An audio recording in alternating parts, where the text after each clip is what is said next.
Baik, Assalamualaikum warahmatullahi wabarakatuh. Salam sejahtera, Bapak yang terhormat, para petugas TB di Puskesmas dan juga kader. Dalam rangka Pekan TB Anak 2026, kami dari UK Respirologi IDAI Cabang Jawa Barat akan memaparkan em, materi mengenai tuberkulosis dalam rangka mensukseskan program nasional dan juga meningkatkan pengetahuan kita semua. Mungkin ini Bapak Ibu sekalian sudah paham betul ini untuk refreshing kembali mungkin gitu ya yang akan disampaikan yang pertama nanti oleh Profesor Cisi, kemudian dilanjutkan dengan Profesor Heda Melinda dan dilanjutkan dengan Dr. Sri Sudarwati spesialis anak konsultan dan juga dilanjutkan dengan Dr. Diah Asri Wulandari spesialis anak konsultan. Baik, eh, untuk memanfaatkan eh, waktu dan tepat kami persilahkan Pak.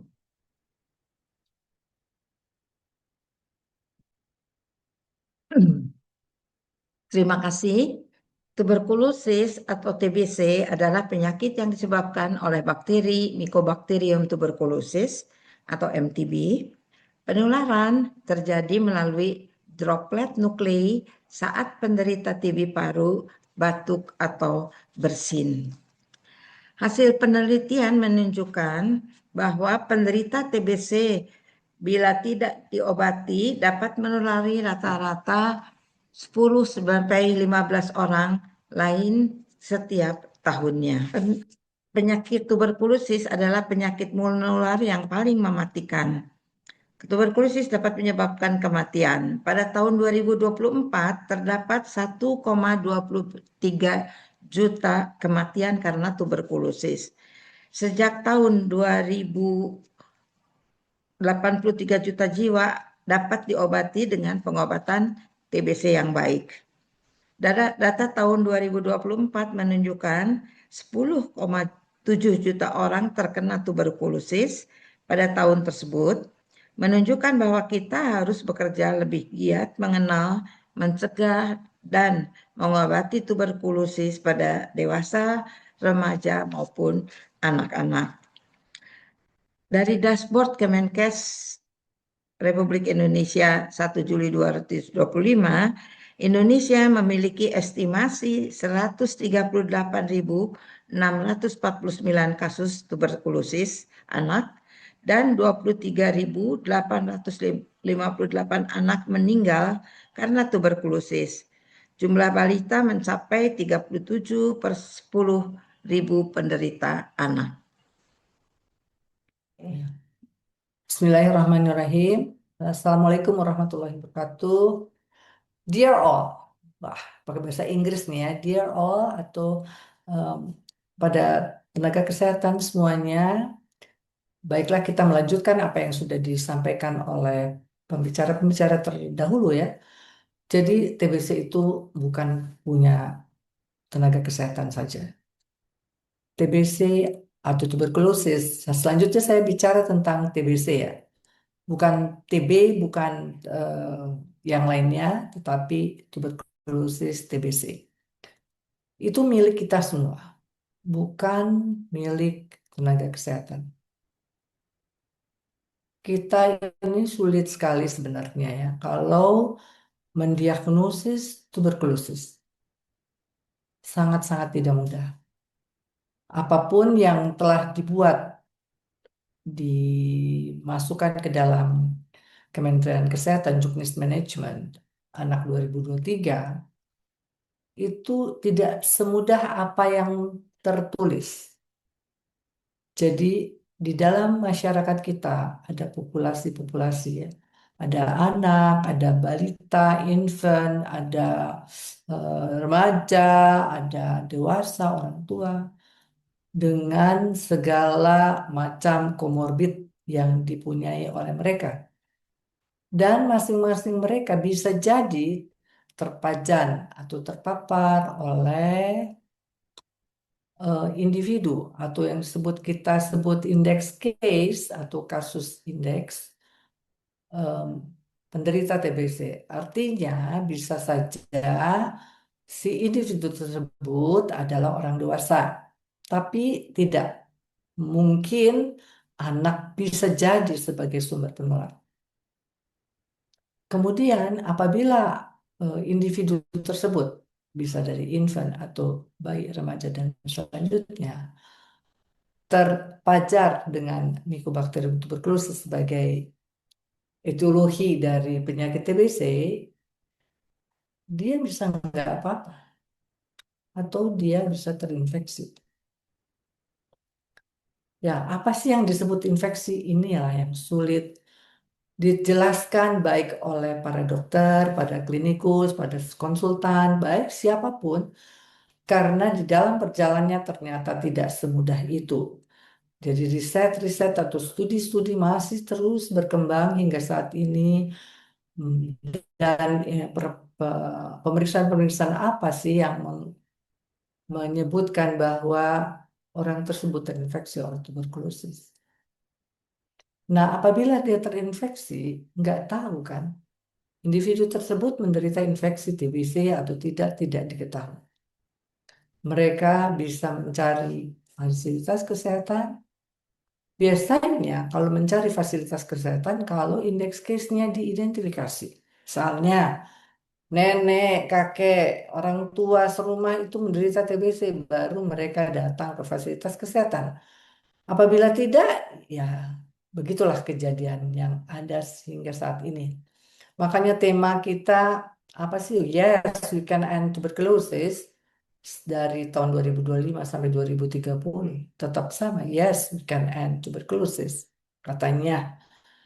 Nah, yang mencari eh, fasilitas kesehatan tentunya kalau ditemukan indeks case, misalnya orang tuanya menderita TBC, pasti harusnya si individu yang terkontak bukan hanya balita, bukan hanya pada panduan WHO yang terus-menerus dikembangkan berdasarkan riset-riset.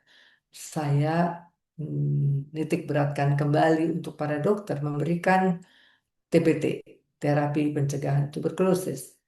Ini kita lihat pada jalur yang bawah ya, terapi pencegahan tuberkulosis atau TPT atau bahasa Inggrisnya sama, treatment for tuberculosis, prevention tuberculosis ya.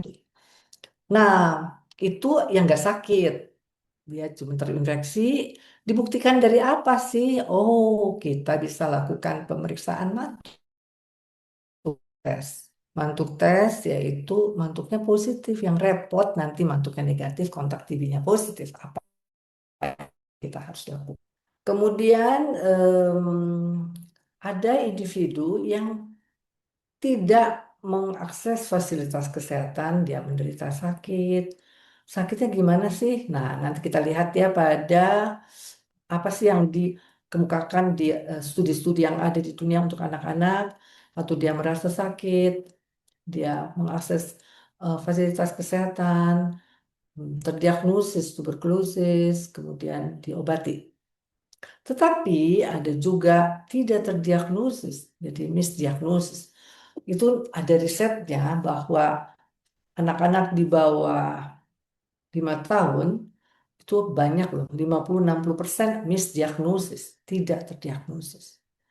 Seperti pada pasien-pasien yang saya temukan dalam keseharian praktik klinik, itu sangat tidak mudah untuk menegakkan diagnosis tuberkulosis. Di satu sisi orang tua menolak rejection, di satu sisi mengapa saya harus diberikan terapi TB?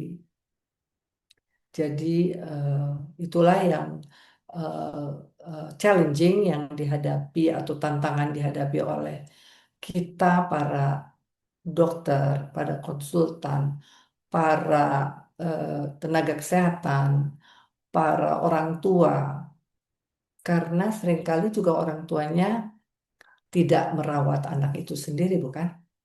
Diletakkanlah anak itu disimpan di dalam apa tempat penyimpanan daycare atau apa namanya tempat penyimpanan yang lain, anak-anak itu dititipkan, tentunya orang tua tidak bisa mengetahui apa sih clinical assessment yang harus kita lakukan, apa sih keluhannya. Jadi itulah yang menyebabkan kita nggak boleh saja menyalahi oh diagnosis itu sulit, tidak, tetapi orang tua juga harus mengikuti eh, apa sih anak suhu misalnya. Suhu. Kita lihat ya slide berikutnya. Nih, anak TBC sakit. Benar, teoritis seperti ini. Anak sakit TBC itu gejalanya 2 pekan, 2 minggu. Itu katanya buku dan katanya Juknis dan katanya para pakar yang membuat ini. Oh, dia harus batuk lama. Dalam pekerjaan saya yang sudah puluhan tahun menggeluti penderita TBC ini tidak semudah ini. Batuk lebih dari 2 minggu artinya batuk lebih dari 14 hari, bukan? Demam lama lebih 12-14 hari. Nah, kalau ibunya bekerja, apakah ibu itu mengamati anaknya itu demam? Tidak. Yang saya temukan dalam keseharian tidak seperti yang tertulis di sini. Berat badan tidak naik atau menurun atau apa ya namanya itu, kalau tidak naik itu harus dilihat berdasarkan pertambahan usia. Kita punya tabel-tabel ya, punya grafik-grafik, mau WHO, mau CDC, apapun boleh kita masukkan. Tetapi dalam history taking itu harus ditanya. Jadi ke hal-hal yang tertera di sini itu harus ditanyakan kepada orang tua. Betulkah batuk lama lebih 2 minggu? Nggak keluar nanti. Demam lama lebih 2 minggu juga tidak pernah disampaikan. Tapi kalau dengan history taking yang lebih dalam, itu akan bisa teridentifikasi. Berat badan kita mesti lihat dari mana. Sayangnya para klinisi atau para tenaga kesehatan harusnya meletakkan atau putting the weight pada grafik. Bulan depannya juga gitu. Sebenarnya buku-buku KIA kita itu cukup baik. Hanya mungkin karena huge population, huge patient, jumlah pasien kita terlalu banyak, tidak menyempatkan para klinisi atau para tenaga nakes itu untuk meletakkan berat badan per hari itu. Kemudian anak tampak lemas, bukan tampak lemas kali, Eh, tidak aktif gitu ya, anaknya eh, lesu-lesu gitu. Nah, mengenai poin kelima, kalau di dalam juknis, kalau yang anak itu keringat malam tidak dimasukkan. Keringat malam itu terutama pada dewasa. Maksudnya night sweat itu adalah sampai berganti baju dia malam hari itu. Sampai eh, tempat tidurnya basah, itu yang maksudnya keringat malam. Keringat pada malam hari. Kemudian apa kalau misalnya kita cenderung melihat seperti pasien-pasien yang ditemukan kali ini, batuk mah enggak, demam enggak, tapi kalau dilihat berat badannya, kenapa berat badannya tidak naik malah melorot, malah eh, dia harusnya naik berdasarkan pertambahan usia. Nah, itu saja kita harus cari tentu kontak ya. Kontak erat atau kontak serumah. Kontak-kontak itu tidak semudah ini ya. Kontak erat itu close contact. Kontak serumah household contact. Kontak casual misalnya ketemu di mall atau tetangga atau anak itu disimpan di daycare, ada yang menderita TBC, tidak mudah, sangat tidak mudah. Oleh karena itu, pada individu-individu tersebut, boleh kita lakukan untuk tes dahak itu, dan foto ronsen. Tes mantuk. Tes mantuk juga nggak gampang. Apabila tes mantuknya tersedia di fasilitas kesehatan, oke, banyaknya tes mantuk tidak dilakukan juga. Untuk anak-anak, tes mantuk itu menjadi hal yang cukup penting ya sebagai salah satu pemeriksaan penunjang. Eh, Tes mantuk itu dibacanya dengan PPD 232 TU dibaca. Ini semuanya hal-hal ini harus diinformkan kepada orang tua atau guardians. Bahkan ada pasien yang marah kalau tidak diinfokan. Tes mantuk harus dilakukan, apa yang disuntikan, apa hasilnya, prediksi hasilnya apa, kemudian dibacanya kapan. Jadi kita harus menjelaskan kepada orang tua atau guardiansnya kembalinya kapan. Jadi risetnya saya sih, misalnya 10 orang dimantuk, 9, nah hampir 10 itu datang. Apabila kita sebagai dokter atau kita sebagai tenaga kesehatan yang memberikan informasi tersebut. Apa yang akan muncul? Nah, hal-hal yang banyak terjadi adalah hanya dilihat salah. Jadi harus diukur pada kayak penggaris transparan rulers. Kemudian tes dahak ya. Tes dahak itu apa sih sebenarnya? Kan anak-anak nggak bisa ngeluarin dahak. Jadi aspirat lambung ya. Nah sebenarnya pemeriksaan ini pasien-pasien saya pada nggak mau. Mengapa? Karena sebenarnya em, anak-anak itu positif bacillary, artinya kumannya sedikit toh nanti kalau diperiksa dengan cara pemeriksaan yang tidak mengenakan sebenarnya itu hasilnya juga negatif. Bilas lambung, di mana anak itu kita harus infokan kepada orang tua bahwa dia harus puasa dulu 4 jam, 5 jam puasa, datang. Ya, kalau ke RSAS, ya cerita akan menjadi lain. Jadi itu yang harus sedikit demi sedikit agak dibenarkan. Foto ronsen juga diperlukan. Foto ronsen itu posisinya HP atau PA tergantung usia anak dan kalau saya memerlukan foto lateralnya karena tidak terlihat dari foto AP atau PA saja. Nah, gimana sih cara mendapatkan spesimen tuberkulosis? Kan kita tahu ya, mungkin dokter eh, pembicara sebelumnya telah menceritakan bahwa tuberkulosis kita ada tuberkulosis paru dan tuberkulosis ekstra paru. Tuberkulosis paru ya seperti kita tadi ceritakan bahwa bisa berdampak langsung kalau anaknya sudah cukup besar. Bilas lambung namanya SPS ya, sewaktu pagi sewaktu. Bilas lambung, induksi sputum, dipakai nebulisasi, itu semuanya sebenarnya tahapan-tahapan yang akan kita lakukan itu harus diceritakan, diinfokan kepada orang tua apa yang kita lakukan. Kemudian juga yang kurang tidak penting adalah pemeriksaan feses. Jadi yang kita lakukan adalah pemeriksaan em, tes cepat molekuler, ya, tes cepat molekuler. Jadi sekarang itu tidak lagi diperiksa basil tahan asam di dalam algoritma Kemenkes atau algoritma WHO, langsung ke tes cepat molekuler. Dari mana itu? Dari dahak, dari bilas lambung, aspirate lambung, dari sputum atau dari feses. Nah, yang repot adalah TBC ekstra paru.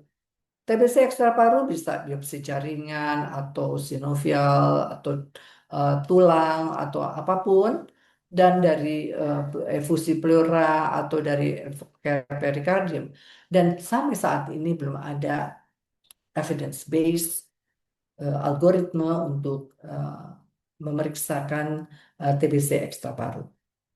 Itu yang kalau ditanya apa bukti-bukti evidence-nya belum ada hingga saat ini ya. Jadi masih mengikuti yang TBC paru. Nah, ini bukti infeksi uji tuberkulin. Cara tuberkulin injection itu macam-macam, ada cara mantuk. Mantuk itu apa yang disuntikan. Seperti kita lihat itu dilakukan penyuntikannya di mana 0,1 mili di voler kan bawah. Nah, kalau saya selalu meletakkan di eh, tergantung masing-masing dokter mau melakukannya di lengan kiri, bawah atau lengan kanan. Nah, kemudian kita baca dan tidak perlu dibunder-bunder. Masih banyak hingga saat ini tenaga kesehatan atau laboratorium yang memberikan bundaran. dibunderin gitu. Nggak perlu itu. Nanti kita ukur. Cara pengukurannya juga ada ballpoint point method dan pakai pen dari diameter transversalnya bukan longitudinal. Jadi banyak hal-hal yang kecil yang perlu di diperdalam kembali atau diteliti kembali, dan orang tua sekarang sudah mulai mengerti bahwasannya yang dibaca itu bukan eritemanya tetapi indurasinya. Bisa jadi indurasi itu lebih kecil dari eritemanya, ya. Jadi uji tuberkulin ini di Indonesia pernah tidak ada uji tuberkulin. It's not available. Berapa ya? Hampir 8 bulan atau 1 tahun. Itu tidak ada mantuk tes. Bagaimana ya? Nah, disitulah peranan para dokter. Bisakah melakukan atau menjelaskan kepada orang tua bahwa anaknya menderita tuberkulosis. Jadi, tuberkulosis pada anak kebanyakan clinical tuberculosis, bukan bacteriological confirm. Karena kalau terkonfirmasi bakteriologis artinya dia temukan Mycobacterium tuberculosis secara bakteriolus dari gene expertnya atau tes cepat molekulernya. Ini adalah algoritma. Algoritma seperti gampang ya, seperti tadi saya katakan, eh, algoritma ini sudah beberapa kali mengalami perubahan. Dan tetap 4 hal, ya. Anak menderita salah satu di antara 4 hal tersebut: batuk, demam, yang lamanya 2 pekan, ya. Batuk, demam, malaise, dan berat badan tidak naik atau menurun, atau kita lihatlah. Jadi kita punya patokan, dokter anak itu punya patokan. Berapa sih dia harus naik 6 bulan pertama, 6 bulan kedua, kalau usianya sekian, sekian, sekian, itu ada ilmunya sendiri. Kemudian juga apakah ada tanda-tanda kegawatan. Kalau ada tanda kegawatan, kita akan cerita lain. Seperti pasien kalau dia ada demam, penurunan berat badan 11 kilo misalnya kasus tadi pagi ya. Penurunan berat badan 11 kilo. Hah? Banyak banget. Demam. Seandainya pasien itu menunjukkan tanda-tanda kegawatan. Apa itu tanda-tanda kegawatan? Misalnya penurunan kesadaran, kemudian vocabulary fill time tidak baik ya, lebih dari 3 detik, atau dia hmm, tensinya, tekanan darah, laju jantung, laju nadi, respirasi kurang baik, itu ada tanda kegawatan, cerita menjadi lain. Kalau tidak ada, nah pemeriksaan-pemeriksaan yang ada di sini nanti ibu bapak sekalian itu bisa melihatnya. Apakah tersedia atau tidak sarana yang diinginkan, misalkan perlu foto ronsen, perlu mantuk tes. Nah, di dalam algoritma ini masih dimasukkan scoring system. Dulu, mungkin 10-15 tahun yang lalu ya, masih digunakan sistem scoring. Karena setting Indonesia itu berada dari kota, urban, rural, daerah pedalaman yang memungkinkan digunakan sistem scoring, itu bisa jadi. Tetapi RSAS atau di klinik kita atau dokter spesialis anak konsultan, dokter spesialis anak sejumlahnya tidak lagi menggunakan sistem scoring tersebut, tetapi gunakanlah hal-hal yang telah kita kemukakan tadi. Jadi yang dilakukan diagnosis pada anak itu adalah mostly, kebanyakan adalah clinical tuberculosis, bukan confirm. Tetapi sebagai klinikus, kita harus menjelaskan kepada orang tua bahwa untuk memastikan diagnosis TBC, memang harus ditemukan dong kumannya. Siapa itu kumannya? Mycobacterium tuberculosis. Bagaimana dapatnya? Itu dari pemeriksaan tadi, dahak, hasil lambung, feces, dan lain-lain. Yang kebanyakan orang tua kalau bilang ke saya bilang begini, Prof, jangan sekali-sekali ngurus saya ya. Nah, selalu seperti itu. Tetapi saya wajib menjelaskan bahwa konfirmasi tuberkulosis adalah dengan melakukan pemeriksaan bakteriologis tersebut. Assalamualaikum warahmatullahi wabarakatuh. Saya Dr. Sri Sudarwati akan melanjutkan membicarakan mengenai perjalanan penyakit TBC. Mungkin Bapak, Ibu, para nakes, Ibu kader, semuanya sudah pernah mendengar bahwa TBC ini tidak mendadak, ya. Jadi dia perlu waktu untuk menjadi sakit. Jadi mulai dari kuman masuk sampai dia menjadi sakit itu rata-rata memerlukan waktu 2 sampai 12 minggu atau sekitar 6 sampai 8 minggu. Jadi tidak tiba-tiba batuk pilek 2 hari kemudian TBC, bukan demikian. Kemudian kapan terjadi beberapa penyakit TBC di luar paru? Misalnya TBC efusi pleura, atau mungkin Ibu mengenal dengan paru-paru basah, itu terjadi 3 sampai 6 bulan setelah terinfeksi. Kemudian penyakit meningitis atau radang otak dan TBC miliar itu terjadi dalam waktu 12 bulan setelah terinfeksi. Dan TBC tulang itu terjadi dalam waktu 3 tahun setelah terinfeksi. TBC ginjal lebih jauh lagi, dia terjadi setelah 5 tahun terinfeksi. Kemudian tata laksana TBC itu bagaimana? Ya. Jadi kita semua tahu bahwa pengobatan TBC itu tidak satu obat ya, Bapak Ibu semuanya. TBC itu merupakan gabungan beberapa obat. Ya, ini ada beberapa regimen yang diberikan. Untuk beberapa penyakit TBC itu ada 2 bulan dengan menggunakan rifampicin, INH, dan pirasinamid. Kemudian 4 bulan rifampicin dan INH. Itu TBC yang mana saja? Yaitu TBC paru yang dahaknya negatif. Kemudian TBC kelenjar dalam paru yang tidak menimbulkan sumbatan atau obstruksi.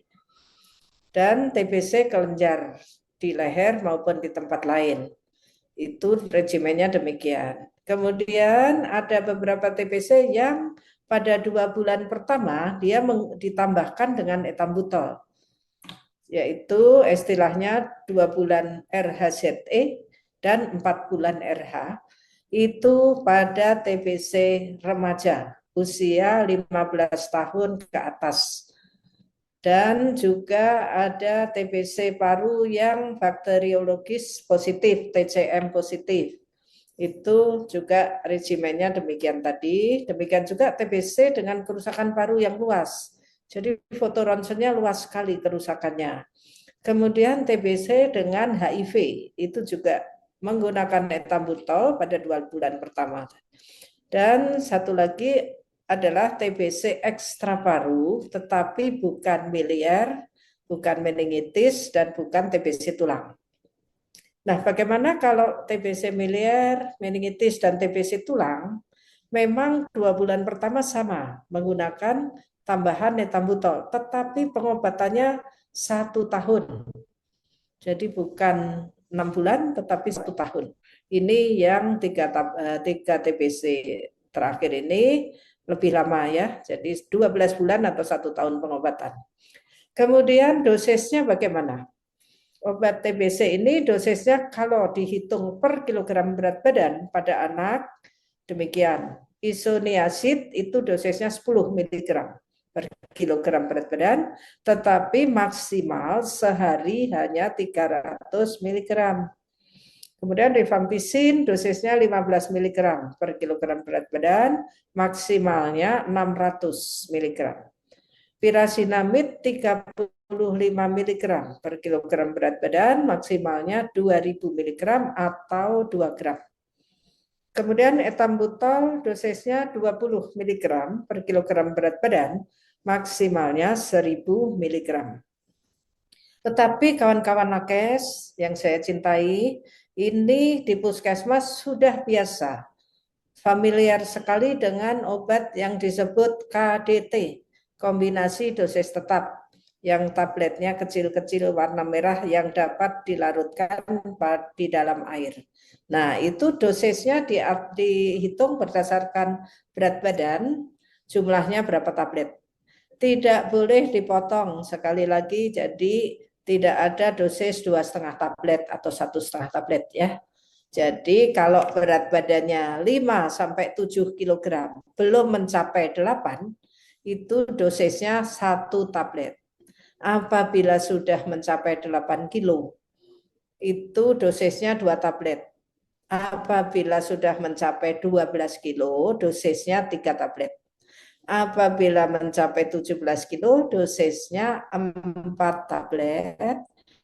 Apabila mencapai 23 kilo, dosisnya 5 tablet. Ini berlaku sampai berat badan 30 kilo. Apabila lebih dari 30 kilo bagaimana? Karena anak zaman sekarang juga ada yang beratnya lebih dari 30 kilo. Nah, ini menggunakan KDT dewasa.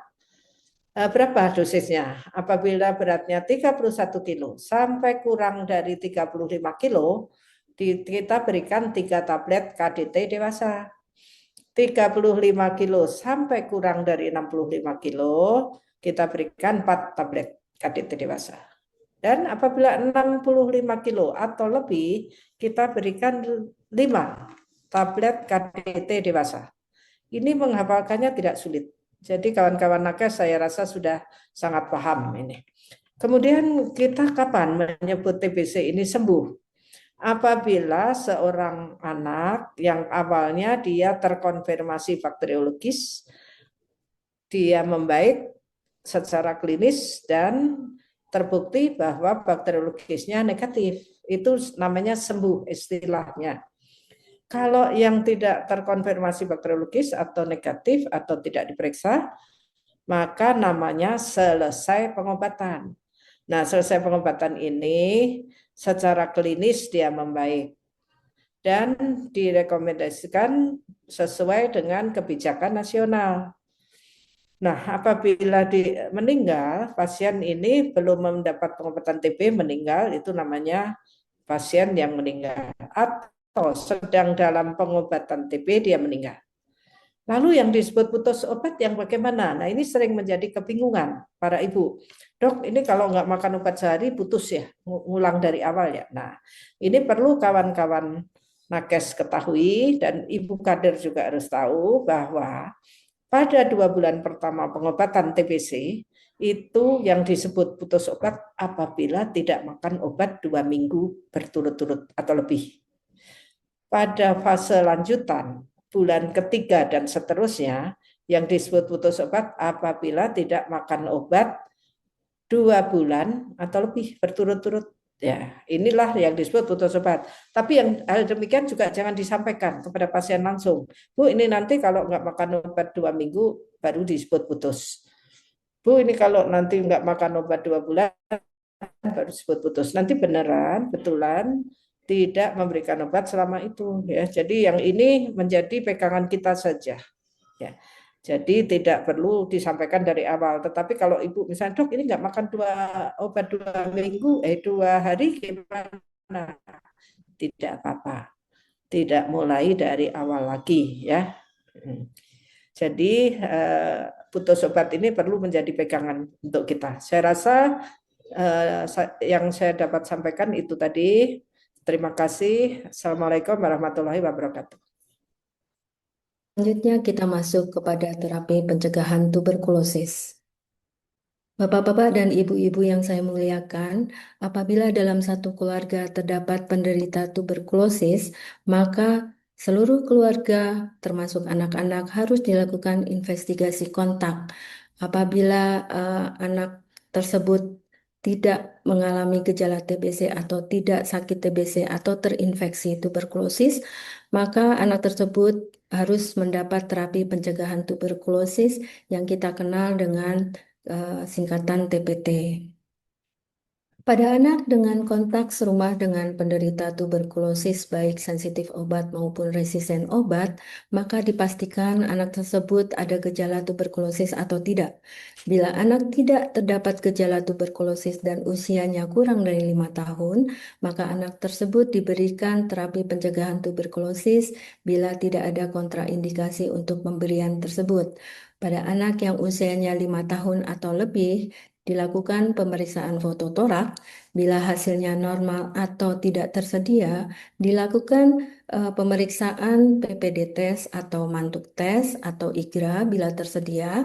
Bila hasilnya positif, maka dilakukan pemberian terapi pencegahan tuberkulosis bila tidak ada kontraindikasi untuk pemberiannya.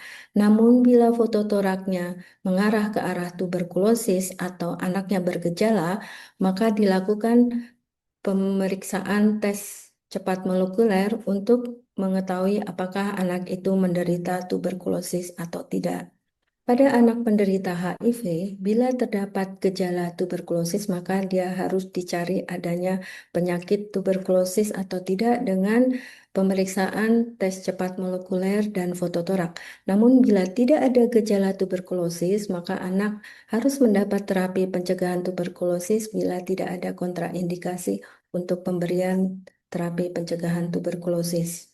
Pada kelompok risiko lain, seperti pada anak dengan gagal ginjal, dengan kanker, atau penerima transplantasi, atau anak-anak pada pengungsian atau penjara, dan lain-lain, maka bila tidak ada gejala, anak tersebut harus dilakukan fototorak. Bila hasilnya normal atau tidak tersedia, dilakukan pemeriksaan tes kulit tuberkulin atau mantuk atau IGRA bila ada.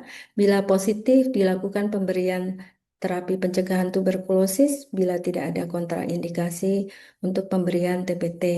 Namun bila foto ronsennya curiga tuberkulosis atau anak bergejala, maka harus disingkirkan adanya penyakit tuberkulosis dengan pemeriksaan bakteriologis. Bapak-bapak dan ibu-ibu sekalian, terdapat beberapa pilihan terapi pencegahan tuberkulosis. Pada anak kurang dari 2 tahun, pilihannya adalah 6 bulan INH dan 3 bulan INH disertai rifampicin. Pada pemberian 6 bulan INH diberikan setiap hari selama 6 bulan, tetap diberikan walaupun indikasinya sudah meninggal, pindah, atau sudah konversi. Pada anak dengan gizi buruk dan infeksi HIV diberikan tambahan vitamin B6. Pilihan lain adalah memberikan 3 bulan INH dan rifampicin. Ini diberikan setiap hari selama 3 bulan dan pada anak dengan gizi buruk dan infeksi HIV dapat ditambahkan dengan vitamin B6. Pada anak-anak usia 2 tahun atau lebih, utamanya dapat diberikan 3 bulan INH dan rifampicin ini bila tersedia. Diberikan 1 kali seminggu selama 3 bulan dan hanya mendapatkan 12 dosis. Pada anak-anak dengan HIV dapat diberikan pada anak-anak yang mendapat ARV kecuali nevirapin dan golongan protease inhibitor. Namun diutamakan untuk penderita HIV, regimennya adalah 6 bulan dengan INH.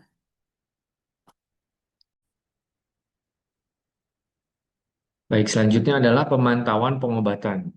Jadi ada baik pemantauan pengobatan TBC maupun TPT pun harus dilakukan pemantauan pengobatan. Nah, untuk pengobatan TBC, kita akan melakukan evaluasi setiap 2 minggu pada fase intensif dan juga tiap bulan pada fase lanjutan. Nanti di puskesmas atau ini nanti para kader bisa dapat membantu untuk memastikan mereka-mereka yang dijadwalkan untuk evaluasi harus kembali pada waktu-waktu tadi itu. Nah, nanti apa sih sebetulnya yang dilihat perkembangan gejalanya? Yang misalnya tadi batuknya lama kan nggak semua harus ada gitu ya. Misalnya ada batuk lamanya dia akan menghilang. Misalnya demam lama dia akan menghilang. Berat badannya yang tadi susah naik atau turun akan naik kembali. Nafsu makannya kembali balik dan juga anak aktif. Nah, juga yang dievaluasi adalah efek sampingnya, misalnya gatal, mual muntah, ataupun kuning, beberapa ada yang nyeri-nyeri sendi. Nah, itu nanti kita akan evaluasi setiap 2 minggu atau 1 bulan tadi. Nah, nanti juga diingatkan dosis harus naik sesuai dengan kenaikan berat badan gitu. Nanti dosis-dosis seperti tadi yang sudah disampaikan, ya mungkin para petugas kader dan juga petugas puskesmas tentunya bisa ikut membantu gitu ya. Apabila ada kenaikan berat badan ini dipastikan dia naik. Kemudian ada kepatuhan minumnya juga dipastikan. Nah, pemeriksaan-pemeriksaan ulang untuk evaluasi bila diperlukan, misalnya dahak itu kan dilakukan, kemudian pemeriksaan lain misalnya pada keadaan-keadaan khusus, ronsen dapat diulang, ya nanti itu pemeriksaannya akan dilakukan pada evaluasi-evaluasi tadi. Kemudian selanjutnya kalau pemantauan TPT, nah pada prinsipnya pasien-pasien yang diberikan TPT bisa saja dalam perjalanannya dia menjadi sakit TBC. Tadi kan yang dikasih TPT yang infeksi laten ya. Nah, kalau dia ternyata muncul tanda gejala kan dia jadi sakit. Nah, jadi setiap eh, itu pun harus dievaluasi tiap bulannya. Ada nggak muncul gejala TB? Nah, gejalanya apa? Nah, inilah yang sudah tertera di layar yang seperti tadi sudah disampaikan ya. Pokoknya kalau ternyata ada suatu eh, keraguan atau ada gejalanya muncul, nah maka itu harus dievaluasi. Nah, yang terakhir juga sama, kepatuhan dan efek samping obat pun harus dievaluasi, seperti pengobatan TBC tadi. Baik, mungkin itu yang dapat kami sampaikan. Apabila nanti eh, Bapak Ibu kader, petugas-petugas puskesmas ada yang perlu didiskusikan atau dibahas dengan kami dari UK Respirologi IDAI, tentunya kami sangat terbuka dan dapat berhubungan juga misalnya dengan wasor di daerahnya atau petugas dinas kesehatan TB. Insya Allah kami sudah membangun suatu komunikasi yang baik. Mungkin demikian, sekali lagi kami ucapkan terima kasih atas perhatiannya. Wassalamualaikum warahmatullahi wabarakatuh.